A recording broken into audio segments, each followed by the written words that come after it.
नमस्कार। तो आप पढ़ रहे हैं मैथ बाय शेरू सर।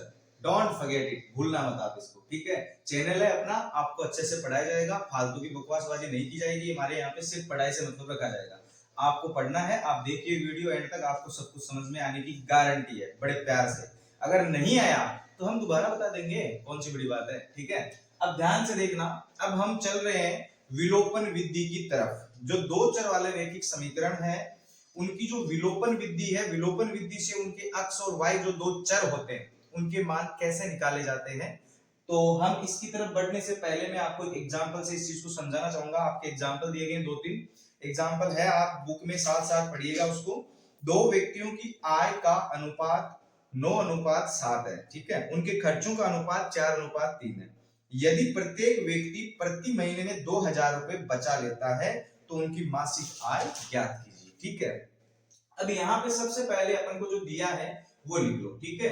तो व्यक्तियों की व्यक्तियों की व्यक्तियों की मासिक आय, जो उनकी मासिक आय है, मंथली जो इनकम है, मासिक आय का अनुपात का अनुपात अनुपात जो है अपन को कितना दिया गया है, 9:7। अब आप एक चीज ध्यान से देखिएगा, अनुपात के अंदर आपको एक चीज बता देते हैं। जैसे मान लो किसी की सैलरी 5000 है और किसी की सैलरी मान लो 6000 है। अनुपात बेसिकली क्या होता है, आप इसको एक ऐसी नंबर से डिवाइड करो, इन दोनों को बड़ी से बड़ी नंबर से डिवाइड करो जिसका डिवाइड इन दोनों के अंदर कंप्लीट चला जाए, ठीक है। और ये छोटी हो जाए, इसमें देखो 1000 का डिवाइड चला जाएगा, इसमें भी 1000 का डिवाइड आसानी से चला जाएगा, ठीक है। चला जाएगा तो दे दीजिए, इसका आंसर आएगा 5 और इसका आंसर आएगा 6। ये जो नंबर्स आती है दोनों, ये बेसिकली इनको अगर हम अनुपात में रखते हैं तो ये एक ही नंबर से, दोनों के अंदर एक ही नंबर से डिवाइड होके आती है, ठीक है। बेसिक चीजें कभी कभी पता नहीं होती, इसलिए मैं बता रहा हूं, ठीक है। तो ये जो एक ही नंबर से डिवाइड हो रही है, तो नॉर्मल सी बात है, अगर हमको पता लग जाए कि कौन सी नंबर से डिवाइड किया है, उसी नंबर से अगर हम इनको वापस मल्टीप्लाई कर देंगे तो हमारे पास जो ओरिजिनल नंबर है वो आ जाएगी। बेसिकली क्या है, जो इनकी सैलरी है, मंथली जो इनकम है, उसको किसी एक ही नंबर से डिवाइड करके 9:7 लिख दिया गया। अब हमें ये नहीं पता है कि वो नंबर क्या है, ठीक है। तो अपन को इनको मानना है। कैसे मानना है वो आप ध्यान से देखिएगा, बहुत ही आसान है, एकदम नॉर्मल क्वेश्चन है, आपको बहुत आसानी से समझ में आ जाएगा, ठीक है। तो माना कि उनकी मासिक आय, उनकी जो मासिक आय है, मासिक आय हम मान लेते हैं 9 अक्ष रुपए एवं 7 अक्ष रुपए है। अगर हमें ये पता है कि इनको किसी सेम ही नंबर से काट के छोटा किया गया, तो वो सेम नंबर हम क्या मान लेते हैं, 9 अक्ष और 7 अक्ष। अब एक चीज ध्यान देने योग्य है कि इनके जो खर्चे हैं, मतलब खर्चों का जो अनुपात है वो हमें दिया गया है, ठीक है ना। खर्चों का अनुपात अपन को दिया गया है, तो खर्चों का अनुपात, ठीक है, खर्चों का खर्चों का जो अनुपात है वो क्या है, खर्चों का अनुपात है 4:3, ठीक है। ये भी किसी सेम नंबर से काट के छोटा किया गया। उनके खर्चे मान लो 4000 और 3000 रुपए हो, पहले व्यक्ति का 4000 हो, दूसरे का 3000 हो, तो उनको 1000 से डिवाइड करके ऐसे मान लिया कि भाई छोटा कर दिया, उनको 4:3 में ले लिया। हालांकि 1000, 4000, 3000 सैलरी उनकी अभी पता नहीं है अपन को क्या है, मैं सिर्फ एग्जांपल के तौर पे आपको बता रहा हूं। अब आप एक चीज ध्यान दीजिए, यहाँ पे ध्यान देने योग्य ये है कि इनको हमने माना है कि सेम नंबर जो इससे डिवाइड करके छोटा किया गया हो, वो हम मान ली x, इनकी आप क्या मान लोगे, y मान लोगे। तो यहाँ पे लिख दो, माना कि उनके खर्चे क्या क्या मानोगे आप, 4y व 3y है। अब एक चीज ध्यान देने योग्य है, जो मासिक आय है उसमें से अगर हम खर्चा घटा देंगे तो हमारे पास क्या आएगा, हमारे पास आएगी बचत, सेविंग। भाई जितनी अपनी मंथली इनकम है उसमें से जो उस मंथ में खर्चा हुआ है उसको हम माइनस कर देंगे तो हमारे पास क्या आएगा, सेविंग आएगी कि कितने रुपए बचे। माना कि 10,000 रुपए किसी आदमी की सैलरी है, 7,000 रुपए उसके पर मंथ खर्च हो जाते हैं, तो सेविंग कितनी हुई, 3,000। माइनस करने पे पता चला ना 10 में से 7, वैसे, ठीक है। तो यहाँ पे लिखो, पहले व्यक्ति पहले व्यक्ति के लिए पहले व्यक्ति के लिए पहले व्यक्ति के लिए अपन क्या मानेंगे, पहले व्यक्ति के लिए अपन ये मानते हैं कि 9 अक्ष उसकी जो इनकम है, उसमें से 4y उसका जो खर्चा है हम घटाएंगे तो बचत कितनी बता रहे हैं, 2000 रुपए। ये बचत जो है ये दोनों के लिए सेम है, ठीक है।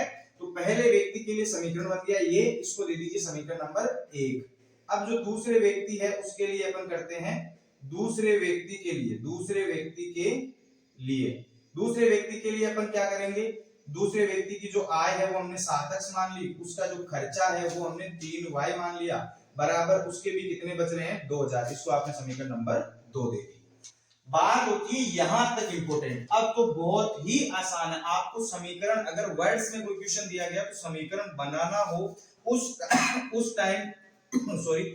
टाइम बी केयरफुल, ठीक है। बाकी कोई झमेला नहीं है, बहुत आसानी से आपके सब समझ में आने वाला है, ठीक है। विलोपन विधि से आपको इन दोनों चरों में से, ठीक है ना, दोनों समीकरण की बात कर रहा हूं, दोनों चरों में से किसी एक चर के गुणांक को आपको सम्मान करना है। जैसे कि यहाँ पे 4 है तो यहाँ पे 4 होना चाहिए, यहाँ पे 3 है तो यहाँ पे भी 3 होना चाहिए, या फिर यहाँ पे 7 है तो यहाँ पे 7 होना चाहिए, यहाँ पे 9 है तो यहाँ पे 9 होना चाहिए। अब मैंने आपको एक चीज बताई हुई है पिछले वीडियोस के अंदर कहीं ना कहीं, कि अगर आप किसी समीकरण को दोनों तरफ किसी सेम नंबर से मल्टीप्लाई या फिर डिवाइड करते हो, then there are no any effect on it। मतलब अगर किसी समीकरण के LHS RHS right hand side और लेफ्ट हैंड साइड मींस दायां पक्ष और बायां पक्ष दोनों को अगर आप किसी सेम नंबर से डिवाइड या फिर मल्टीप्लाई करते हो तो उस समीकरण के ऊपर रत्ती भर फर्क नहीं पड़ता है, ठीक है। तो अपन आराम से इन दोनों को मल्टीप्लाई करके किसी सेम नंबर के अंदर ले सकते हैं। जैसे कि मान लो इसको आपने 3 से मल्टीप्लाई कर दिया, इसको आपने 4 से मल्टीप्लाई कर दिया, तो 3 चौक 12 हो जाएगा, 4 तरी 12 हो जाएगा यहाँ पे, ठीक है। तो ये दोनों 12 12 बन जाएंगे। अब यहाँ पे आप लिखिए समीकरण 1 को 3 से व समीकरण 2 को 4 से गुणा करने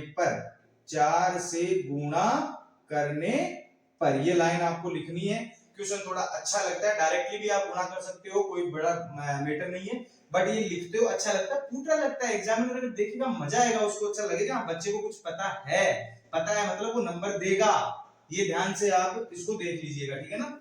तो आप कर दीजिए गुणा। तो अपन इस पूरे समीकरण को, हाँ सिर्फ ये गुणा नहीं होगा, ये और चीज ध्यान रखना, पूरा समीकरण उस नंबर से गुणा होगा। तो इसको आप कर दीजिए पूरे को। 9 को 3 से करेंगे 27x आ जाएगा, इसको 3 से करेंगे माइनस के 12x आ जाएंगे, इसको 3 से करेंगे हमारे पास आ जाएगा 6000, ठीक है। इसको आप समीकरण नंबर 3 दे दीजिएगा और इसको करेंगे 4 से गुणा, ठीक है। तो ये हो जाएगा 7 चौक 28x माइनस इसको 4 से करेंगे तो 4 तरी 12y, सॉरी यहाँ पे y है x नहीं है, तो ये हो जाएगा y बराबर इसको 4 से करेंगे 4 दूनी कितने हजार हो जाएंगे 8000। इसको समीकरण नंबर आप दे दीजिए 4, ठीक है। अब आप देखिए मजा विलोप करने का, ध्यान से देखने योग्य बात ये है, ये माइनस का है, ये माइनस का, अगर समीकरणों को जोड़ेंगे तो ये और बढ़ जाएंगे, ये माइनस के 24 हो जाएंगे, ये 27 और 28 कितने हो जाएंगे 55, ठीक है ना। कितने हो जाएंगे हमारे पास 55 हो जाएंगे, ठीक है। तो अपन को ऐसा कुछ करना नहीं है, अपन को क्या करना है, इस समीकरण में से या तो इसको माइनस कर दो या इसमें से इसको कर दो, जो आसान हो, जो बड़ा लग रहा हो उसको उसमें से माइनस कर दो। माइनस करने में भी एक कौतिक है, कौतिक मतलब लफड़ा है, बहुत थोड़ा ध्यान से करना पड़ेगा, ठीक है ना। इतना सा ही, ज्यादा लफड़ा नहीं, टेंशन नहीं ज्यादा, ठीक है। अब ध्यान से देखिएगा आप, अब यहाँ पे लिखिए समीकरण 4 में से 3 को घटाने पर। अब इसमें एक चीज ध्यान रखनी है, समीकरण को जब हम माइनस करते हैं, घटाते हैं या फिर जोड़ते हैं, राइट हैंड साइड को राइट हैंड साइड में जोड़ना है, राइट हैंड साइड को राइट हैंड साइड से ही माइनस करना है, लेफ्ट हैंड साइड को लेफ्ट हैंड साइड से, लेफ्ट हैंड साइड को लेफ्ट हैंड साइड से प्लस और लेफ्ट हैंड साइड से ही माइनस। कुल मिला के मेरा कहने का मतलब आप समझ रहे होंगे बड़ी आसानी से। अब देखिए ध्यान से, हम 4 में से 3 को माइनस करें तो पहले ये वाली साइड से ये वाली साइड माइनस करेंगे, मतलब कहने का ये 28x माइनस 12y में से माइनस करना है क्या 27x माइनस 12y बराबर 8000 में से माइनस करना है 6000। मुझे उम्मीद है कि मैं जो बताना चाह रहा हूं आपके समझ में आ गया होगा। इस साइड को, मतलब ये उल्टे हाथ वाली साइड को उल्टे हाथ वाली साइड से ही माइनस करना है, और जो सीधा हाथ है सीधे हाथ से इसको माइनस करना है। कहने का मतलब जो डावड़ा जीवड़ा हाथ होता है, लेफ्ट राइट हाथ होते हैं, मतलब उसको उसी से माइनस उसको उसी से प्लस करना है। आई होप यू अंडरस्टैंड, मुझे उम्मीद है कि आपको बड़े प्यार से समझ में आ रहा है, ठीक है। अब आप कर दीजिए माइनस, ज्यादा टाइम खराब ना करते हुए फटाफट माइनस कर दीजिए। यहाँ पे इसको बोलिए 28x minus 12y minus plus minus 27x और माइनस माइनस प्लस के 12y बराबर 8000 में से 6000 चले गए, कितने बचेंगे मेरे शेरों? 2000 बचेंगे, ठीक है। अब 12y देखो माइनस के हैं और यहाँ 12y प्लस के हैं, तो ये कट जाएंगे, मतलब इनका जो मूल्य है वो जीरो हो जाएगा, ठीक है। अब देखो 28x में से 27x माइनस करेंगे तो 1x बचेगा, क्या बचेगा? 1x, ठीक है। x बराबर हमारे पास क्या आ जाएगा? 2000। x से हमने जो मानी थी वो आ गई हमारे पास 2000। हम सबसे पहले y का मान निकालेंगे, उसके बाद हम इनकी जो सैलरी है वो आराम से निकालेंगे। अपन को पूछा क्या है क्वेश्चन में? सिर्फ अपन को पूछा है कि उनकी जो मासिक आय वो ज्ञात करनी है, तो अपन को x का मान बहुत है, ठीक है। तो पहले व्यक्ति की मासिक आय, पहले व्यक्ति की मासिक आय, मासिक आय क्या मानी थी हमने? 9x। 9x मतलब 9 इंटू x का मान कितना है? 2000, ठीक है। 9 दूनी 18,000 रुपए जो पहला व्यक्ति उसकी मासिक आय होगी, ठीक है। अब यहाँ पे आप लिखिए दूसरे व्यक्ति की मासिक आय, मासिक आय वो हमने क्या मानी थी? 7x मानी थी। 7 गुना x मतलब 2000, ठीक है। 7 दूनी 14,000 रुपए। बहुत ही आसान भाषा के अंदर सब कुछ हो गया है। मैटर सिर्फ समीकरण बनाने तक जितना है, गुणांक को आपको सेम करना है, आपकी मर्जी है x के गुणांक को सेम करते हो या फिर y के गुणांक को, दोनों समीकरण के अंदर अगर साइन अलग अलग हो, जिनको सेम कर रहे हो उनके साइन अलग अलग हो, एक माइनस का एक प्लस का हो, जैसे मान लो ये दोनों माइनस के है ना, अगर अलग अलग साइन के हो तो आपको प्लस करना है दोनों समीकरण को, और अगर सेम सेम साइन के हो दोनों समीकरणों को क्या करना है? माइनस, जैसे कि हमने यहाँ पे किया, ताकि ये जो सेम किया वो कट जाए, इनका साइन चेंज हो जाए। इनको कटने के लिए, विलोप करने के लिए, गायब करने के लिए ऐसा किया जाता है। मैं बार बार बोल रहा हूँ आपको गायब कर देना, ठीक है। अब आप ध्यान से देखिए, दूसरे व्यक्ति की जो आय 14,000 आ गई, पहले व्यक्ति की जो आय वो हमारे पास कितनी आ गई? 18। दैट्स ऑल, बात खत्म, इतना ये मैटर, कोई ज्यादा टेंशन वाली बात नहीं है। अपन इसका नेक्स्ट एग्जांपल पढ़ेंगे, आप इसको वीडियो पॉज करके नोट कर लीजिएगा। Okay, thank you. नमस्कार, हमारा जो एग्जाम्पल नंबर 12 है वो हमें दिया गया है कि दिए गए समीकरणों को, जो दो समीकरण दिए गए, विलोपन विधि से इनका हल ज्ञात कीजिए अगर पॉसिबल है तो, ठीक है। अभी हम चेक कर लेंगे पॉसिबल है या नहीं है। मैंने आपको एक चीज बताई थी कि विलोपन विधि से समीकरण जो होते हैं उनको हल करने के लिए आपको उनके जो दो चर दिए गए उनमें से किसी एक चर के गुणांक को आपको सम्मान करना है, ठीक है, बराबर करना है। तो देखो यहाँ पे 4x दिखाई दे रहा है, जबकि यहाँ पे 2 है, जिसको आसानी से 4x बनाया जा सकता है गुणा करके 2 से। तो सबसे पहले समीकरण 1 को 2 से गुणा करने पर हम समीकरण 1 को 2 से क्या कर देंगे? गुणा कर देंगे। समीकरण हो जाएगा 4x प्लस 3 दूनी 6y बराबर 16। 8 दूनी 16। मैंने बोला था ना पूरा समीकरण गुणा होगा, पूरा जो समीकरण है उसको गुणा करना है, सिर्फ आधा समीकरण गुणा करके मत छोड़ देना। 8 दूनी 16, इसको आप समीकरण नंबर 3 दे दीजिए। अब बड़े प्यार से इस 3 का जो रूप है वो एक वाला ही है, एक समीकरण यही है, सिर्फ गुणा करके इसको बड़ा किया, जबकि इस पे कोई फर्क नहीं पड़ रहा है। हमें चाहिए दो गुणांक जो है वो सेम, तो हमने कर लिए। अब इसमें से आप इसको माइनस कर दीजिए। समीकरण 3 में से 2 को घटाने पर माइनस करने पर, ठीक है। तो 4x प्लस 6y में से 4x plus 6y, 4x plus 6y minus 4x plus 6y, इन दोनों को आप माइनस कर दीजिए, इधर साइड वालों को इधर की तरफ, और 16 में से आपको क्या माइनस कर देना है? 7 माइनस कर देना है, ठीक है। इसको आप खोल दीजिए, ब्रैकेट हटा दीजिए। 4x plus 6y minus 4x और माइनस 6y बराबर हमारे पास आ जाएगा 9। कितना आ जाएगा? 9। अब ध्यान से देखिएगा, 4x से 4x, 6y से 6y क्या बचेगा? 0 बराबर क्या है? 9। क्या ऐसा पॉसिबल है? क्या आप 0 को 9 के बराबर लिख सकते हो? कतई नहीं, कभी नहीं, नेवर, आप ऐसा नहीं कर सकते, क्योंकि 0 0 होता है और 9 जो होता है वो 9 होता है, ठीक है ना। 9 कभी 0 नहीं हो सकता, 0 कभी 9 नहीं हो सकता। कुल मिला के मेरा मतलब ये है कि ये दोनों बराबर नहीं हो सकते, ठीक है। अगर ये बराबर नहीं है तो यहाँ पे लिखिए कि जो हमारे पास है 0 बराबर 9, जो कि असत्य है, असत्य है। ये असत्य है क्योंकि 9 के बराबर 0 नहीं है। अतः दिए गए समीकरण युग्म का दिए गए समीकरण युग्म का युग्म मतलब जोड़ा, इन दोनों समीकरणों का युग्म का कोई हल नहीं होगा, कोई हल नहीं होगा। दैट्स ऑल, इसका कोई हल ही नहीं होगा। तभी क्वेश्चन में लिखा है कि अगर संभव हो तो ज्ञात कीजिए, मतलब डाउट तो इसको भी इसका हल नहीं है, लेकिन हमको सिर्फ परेशान किया जा रहा है। कोई बात नहीं, हम परेशान होने वाले हैं नहीं, हमने कर दिया, बड़ी आसानी से हो गया मामला, यहीं तक है। आप वीडियो पोस्ट करके नोट करना चाहो तो कर सकते हो आराम से, ठीक है। Thank you. नमस्कार। तो जो हमारा 13 एग्जाम्पल है, 13वां एग्जाम्पल, वो हमें क्या बोल रहा है, वो हमें कुछ बोल रहा है। वो क्या बोल रहा है आप ध्यान से देखिएगा।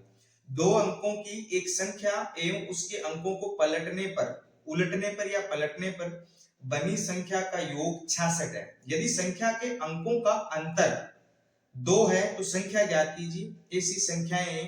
ऐसी संख्याएं कितनी है। अब ऐसी संख्याएं कितनी है वो तो हम बाद में देखेंगे, ठीक है। अब इस पे ध्यान दीजिएगा आप कि 2 अंकों की कोई संख्या है और उनका जो योग है उल्टने पर जो बनती है, और ऐसे जैसे मान लो कोई संख्या है, आप यहाँ पे मान लो 42 है, इसकी संख्या के अंक उल्ट दोगे, मतलब 2 की जगह 4, 4 की जगह 2 कर दोगे तो 24 बन जाएगी।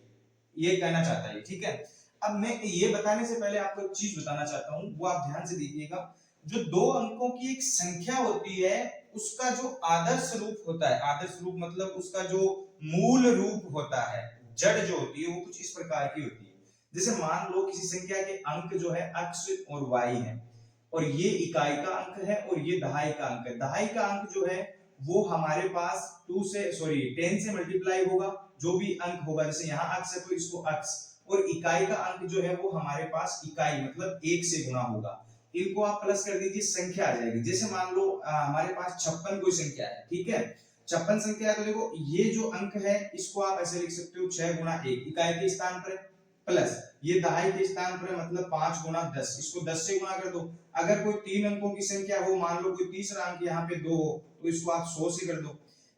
इकाई, दहाई, सैकड़ा, वंस, टेंस, हंड्रेड्स। मेरी बात आप समझ रहे होंगे। इसका जो मूल रूप होता है वो कुछ इस प्रकार का होता है। संख्या को अगर आप लिखना चाहो और x और y उसके अंक हो तो कुल मिला के संख्या होगी 10x प्लस y, क्योंकि 1 से इसको गुणा करेंगे यही रहेगा। मेरी बात आप अच्छे से समझ गए होंगे, मुझे उम्मीद है। अब देखो हमने एक रुमाल ले रखी है ब्लैक कलर की, उससे हम मिटाते हैं, ठीक है ना, क्योंकि डस्टर से जो है बोर्ड के ऊपर स्क्रैच हो रहे हैं। सूती कपड़ा हमने ले रखा है, उससे बोर्ड के ऊपर स्क्रैच नहीं होते। हालांकि ये जानकारी देना इतना इंपॉर्टेंट नहीं था, लेकिन मैंने बक दिया है, ठीक है ना, आपको सुनना ही पड़ेगा। अब आप ध्यान दीजिए, एग्जाम्पल 13 जो है हमारा, उसके लिए हम सबसे पहले संख्या के अंक मानेंगे, ठीक है। माना कि पहली संख्या का इकाई व दहाई अंक क्रमशः x व y है, ठीक है। तो देखो ध्यान से, तब जो संख्या है वो हमारी क्या होगी, इसके इकाई का अंक और दहाई का अंक, इकाई का क्या है x और दहाई का क्या है y है, ठीक है। तो यहाँ पे जो दहाई का अंक है y वो किससे गुणा हो जाएगा 10 से, प्लस इकाई का अंक क्या है x है, x किससे गुणा हो जाएगा 1 से। तो संख्या हमारे पास क्या निकल के आ जाएगी 10y प्लस x, ठीक है।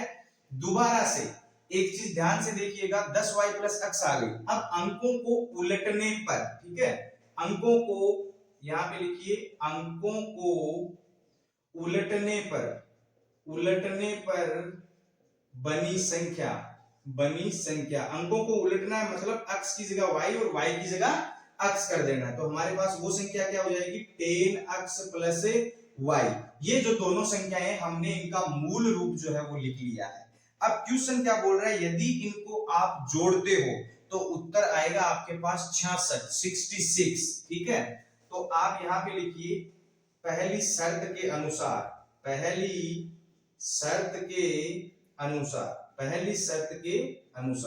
पहली शर्त बोल रही है कि 10y प्लस x के अंदर अगर आप 10x प्लस y उल्टी गई नंबर जोड़ते हो तो आपको मिलते हैं 66। क्या मिलते हैं?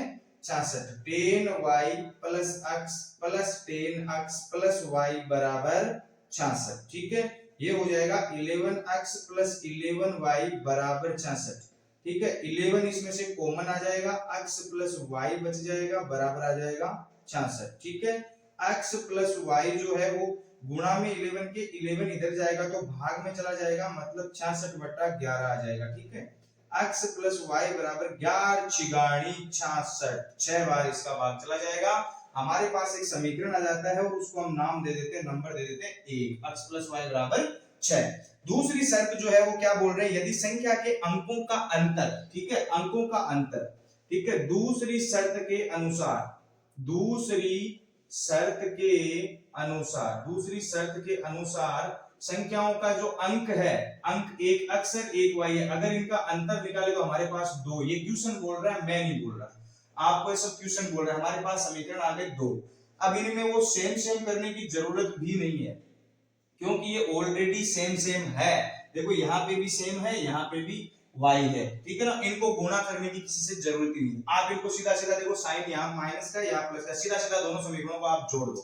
ठीक है, तो यहाँ पे लिखिए समीकरण 1 में 2 को जोड़ने पर, 2 को जोड़ने पर, या फिर समीकरण 1 में 2 को जोड़ने पर अब x प्लस वाई इसको आपको जोड़ना है, किस में जोड़ना है, x प्लस वाई को जोड़ना है x माइनस वाई में, और यहाँ बराबर 6 है, यहाँ बराबर 2 है। ठीक है, अब ध्यान देने योग्य बात ये x plus Y plus x minus Y बराबर 8 आ जाएगा। ठीक है, y से y कैंसिल, x और x कितने x हो जाएंगे, 2x बराबर 8। x बराबर क्या आ जाएगा हमारे पास, यहाँ पे x बराबर आ जाएगा हमारे पास 8/2 और x बराबर 2 चौक 8, कितना आ जाएगा, 4।